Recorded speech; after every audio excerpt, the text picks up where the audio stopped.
पंच पटेलों एवं आम जन से एवं आदिवासी गौरव सेवा समिति के पदाधिकारी कार्यकारिणी के सदस्यों से निवेदन है कि आज हमारे बीच में श्रीमान राम रतन जी पधारे हुए हैं, जो इनकी बच्ची की कहते हैं कि पैसे वाले नहीं लगते। इन्होंने अपनी बच्ची की 1,81,00,000 रुपए दिए थे, पिछले 2-3 महीने की बात होगी शादी में, और आज एक बच्चे की शादी करने सम्मेलन में करने के लिए तैयार हो रहे हैं। इससे बड़ी बात क्या हो सकती है।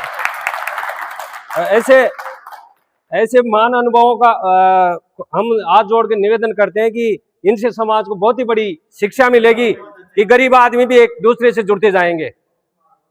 बताओ इसमें ऐतराज क्या है।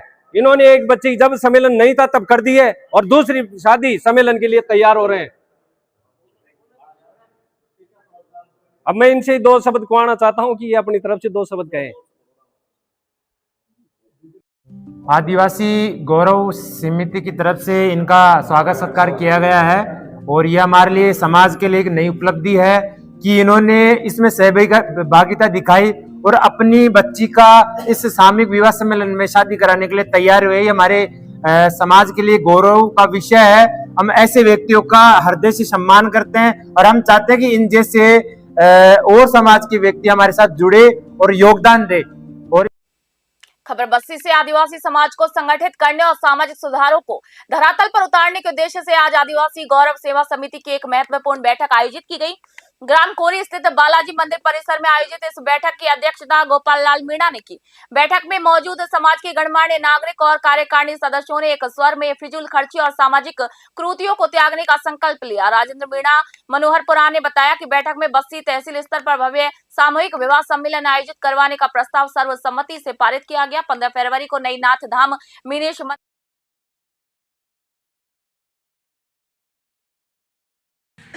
समिति के पदाधिकारियों, समाज के बड़े बुजुर्गों, युवा साथियों को मेरा प्रणाम। देखो, ये जो आदिवासी गौरव सेवा समिति है ना, इसमें मुझे एक ऐसी किरण दिखाई दे रही है समाज के उत्थान के लिए, जो शायद भविष्य में इसको लोग कहेंगे कि एक संगठन बना था और उसके अंदर युवा साथियों ने, बड़े बुजुर्गों ने एक ऐसी पहल की कि समाज को बर्बादी से बचा लिया।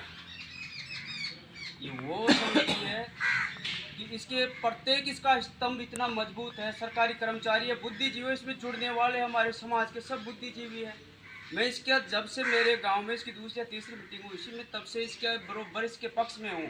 मैं मेहनत करता हूँ, मेरे युवा साथियों से बातें करता हूँ, मेरे बड़े बुजुर्गों से, दादाओं से, पिताजी से, सबसे बातें करता हूँ और उनको बताता हूँ भाई ऐसी ऐसी बात। वो कहते हैं कि बेटे बहुत अच्छी बात है। फिर मैं उनको कहता हूँ कि पापा ऐसे कहते हैं लोग, ये पैसे वाले नहीं आएंगे। वो तो पिताजी और बड़े बुजुर्ग मेरे को ये कहते हैं कि बेटे माँ के पेट से सब एक ही माँ के पेट से जन्म लिया है। ये पैसा, ये गरीबी, ये अमीरी तो यहाँ बनी है। तो ये चीज़ें छोड़ो आप, अपना जो लक्ष्य है, जो टारगेट है, वो बहुत अच्छी दिशा में है। मतलब एक बेटी का पिता होता है ना, पिता ही होता है। वो करोड़पति होगा, वो उसके लिए वैल्यू नहीं। एक बेटी का पिता सिर्फ पिता होता है। एक गरीब की भी, और गरीब और अमीर, मेरे लिए तो गरीबी अमीरी है ही नहीं। मैं तो ये कहता हूँ कि व्यक्ति विचारों से अमीर होना चाहिए। जिसके विचारों से जो व्यक्ति अमीर है, उसके लिए गरीबी अमीरी कोई मायना नहीं रखती है। तो इसलिए ये संगठन है ना, ये सबसे परे हट के। कोई कहता है कि संगठन में जैसे बड़े अधिकारी, अरे हम वो आदमी है जो हमारे द्वारा बनाए हुए सरपंच पंचायत में 5 साल राज करते हैं।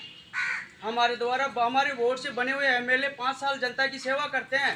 तो ये संगठन ऐसा काम कर रहा है कि इसके द्वारा बनाए गए एक सुधार के लिए नियम हमारे समाज के लिए कई वर्षों तक काम करेगा। इसलिए हमारे साथ आओ, जुड़ो।